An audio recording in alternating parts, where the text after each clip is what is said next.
नमस्कार, आप देख रहे हैं फर्स्ट बिहार झारखंड और मैं हूं कनिका। भारत के प्रधानमंत्री नरेंद्र मोदी को बिहार के नेता प्रतिपक्ष तेजस्वी प्रसाद यादव का जाति जनगणना पर एक पत्र लिखा।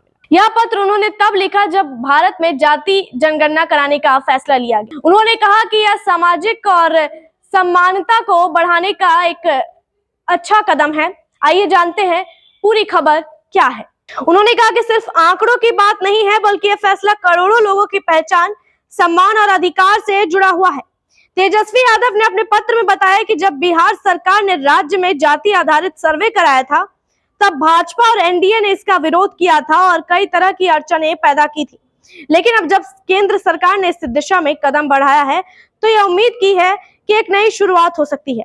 उन्होंने प्रधानमंत्री से पूछा कि क्या केंद्र सरकार इस जनगणना के आंकड़ों का सही उपयोग करेगी या फिर यह भी पुराने आयोगों की रिपोर्टों की तरह फाइलों में बंद होकर रह जाएगा। तेजस्वी ने अभी कहा कि बिहार में जाति सर्वे के आंकड़े बताते हैं कि राज्य की लगभग 63% आबादी ओबीसी और ईबीसी वर्ग की है।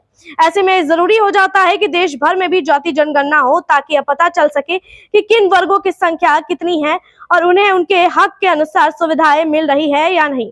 उन्होंने लिखा कि यह लड़ाई सिर्फ जाति के आंकड़ों की नहीं, बल्कि सम्मान और बराबरी की है। तेजस्वी यादव ने इस पत्र में कुछ अहम सुझाव भी दिए हैं।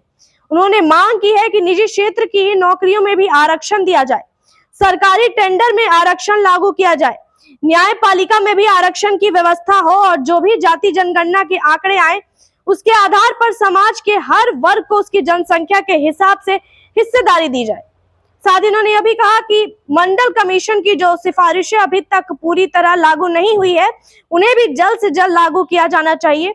तेजस्वी यादव ने अपने पत्र में प्रधानमंत्री से कहा कि यह समय है जब देश एक ऐतिहासिक मोड़ पर खड़ा है। जाति जनगणना का यह फैसला सिर्फ एक सरकारी प्रक्रिया नहीं है, बल्कि यह देश में असली समानता और सामाजिक बदलाव की नींव रख सकता है। लाखों लोग जो इस जनगणना के लिए सालों से संघर्ष कर रहे हैं, वे सिर्फ डेटा नहीं चाहते, वे सम्मान और ताकत की उम्मीद कर रहे हैं। तेजस्वी ने इस पत्र में और लिखा कि यह मुद्दा राजनीतिक बयानबाजी का नहीं होना चाहिए। अगर कोई भी सरकार, चाहे वह किसी भी पार्टी की हो, अगर वह समाज के कमजोर वर्गों को न्याय देने की दिशा में कोई कदम उठाती है, तो उसका स्वागत किया जाना चाहिए।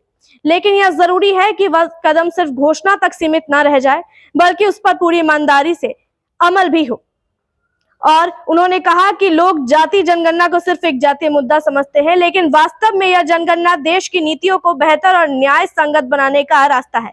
जब तक हमें सही आंकड़े नहीं मिलते, तब तक हम यह नहीं समझ सकते कि किस वर्ग को कितनी शिक्षा, नौकरी या स्वास्थ्य सुविधा मिल रही है और कौन पीछे छूट गया है। तेजस्वी यादव ने अपने पत्र में एक लाइन अंग्रेजी में लिखा, जिसे मैं आपको हिंदी में बताती हूँ। उन्होंने लिखा, मेरी प्रधानमंत्री श्री नरेंद्र मोदी जी को चिट्ठी। जाति जनगणना कराने का निर्णय हमारे देश की समानता की यात्रा में एक परिवर्तनकारी क्षण बन सकता है। इस जनगणना के लिए वर्षों से संघर्ष कर रहे करोड़ों लोग केवल आंकड़े नहीं, बल्कि सम्मान की प्रतीक्षा कर रहे हैं। सिर्फ गिनती नहीं, बल्कि सशक्तिकरण की उम्मीद कर रहे हैं। इस पत्र के बाद देश भर में एक नई बहस शुरू हो गई है। कुछ लोग इस फैसले को सही दिशा में उठाया गया कदम मान रहे हैं, तो कुछ इसे राजनीतिक श्रेय लेने की होड़ बता रहे हैं। लेकिन इस बहस के बीच एक बात तो साफ है कि जाति जनगणना अब सिर्फ एक मांग नहीं रही, बल्कि यह समाज के बड़े तबके की जरूरत बन चुकी है। अब देखना होगा कि केंद्र सरकार इस प्रक्रिया को कितनी पारदर्शिता और गंभीरता से लेती है। तेजस्वी प्रसाद यादव ने नरेंद्र मोदी को पत्र में लिखा कि जाति जनगणना केवल लोगों को हक दिलाने के लिए ही नहीं, बल्कि सम्मान दिलाने की भी नींव है।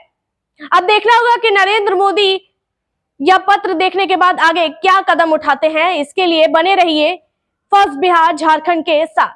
गोल, जहां 27 वर्षों के सफर में 17,000 से भी अधिक छात्रों ने डॉक्टर एवं इंजीनियर बनकर भरे सफलता की ऊंची उड़ान, जहां साधारण छात्र भी बिहार टॉपर्स बनकर बना रहे इतिहास।